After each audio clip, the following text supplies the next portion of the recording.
ಎಲ್ಲರಿಗೂ ನಮಸ್ಕಾರ. ಹರೇ ಶ್ರೀನಿವಾಸ. ದುಷ್ಟಶಕ್ತಿಗಳ ನಿಗ್ರಹ ಆಗಬೇಕಾ, ಸಾಲದ ಬಾಧೆಯಿಂದ ಮುಕ್ತರಾಗಬೇಕಾ, ನವಗ್ರಹ ದೋಷದಿಂದ ಒದ್ದಾಡ್ತಾ ಇದ್ದೀರಾ?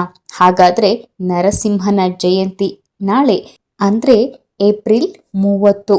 ನಾಳೆ ಒಂದು ಪರ್ವಕಾಲ ಅಂತಾನೆ ಹೇಳ್ಬಹುದು. ಬನ್ನಿ ನರಸಿಂಹನ ಉಪಾಸನೆ ಹೇಗೆ ಮಾಡಬೇಕು ಅಂತ ತಿಳಿದುಕೊಳ್ಳೋಣ. ಏಪ್ರಿಲ್ 30 ನಾಳೆ ಬರುವ ನರಸಿಂಹ ಜಯಂತಿ ದಿನ ನಾವು ಮಾಡಲೇಬೇಕಾದ ಕರ್ತವ್ಯ ಇದೆ.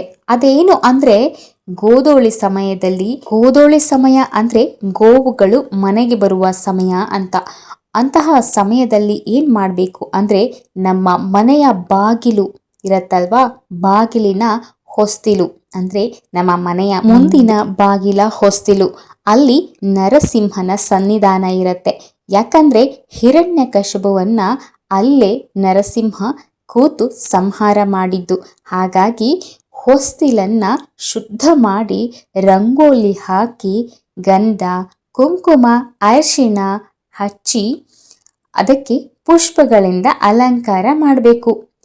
ಒಂದು ಪಂಚಪಾತ್ರೆ ಉದ್ಧರಣೆಯನ್ನ ತೆಗೆದುಕೊಂಡು ಕೈಯಲ್ಲಿ ನೀರು ಇಟ್ಕೊಂಡು ಹೀಗೆ ಹೇಳಬೇಕು: ಶ್ರೀ ಲಕ್ಷ್ಮೀ ನರಸಿಂಹಾಯ ನಮಃ, ಶ್ರೀ ಲಕ್ಷ್ಮೀ ನರಸಿಂಹಾಯ ನಮಃ, ಶ್ರೀ ಲಕ್ಷ್ಮೀ ನರಸಿಂಹಾಯ ನಮಃ ಅಂತ ಹೇಳ್ತಾ ಅರ್ಘ್ಯವನ್ನು ಸಮರ್ಪಣೆ ಮಾಡಬೇಕು.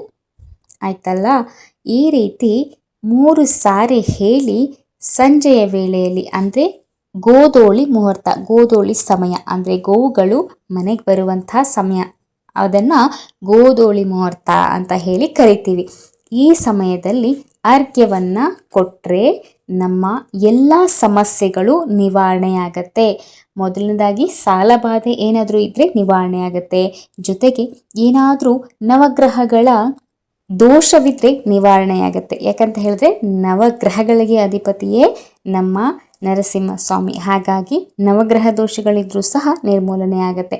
ಹಾಗೆ ಯಾವುದೇ ಶತ್ರುಬಾಧೆ, ಶತ್ರುವಿನ ಕಾಟ, ಶತ್ರುವಿನ ಭಯ ಇದೇನೇ ಇದ್ರೂ ಸಹ ನಿಮಗೆ ನಿರ್ಮೂಲನೆ ಆಗತ್ತೆ ಈ ಒಂದು ಸಣ್ಣ ಪರಿಹಾರವನ್ನು ಮಾಡ್ಕೊಳ್ಳೋದ್ ಮೂಲಕ.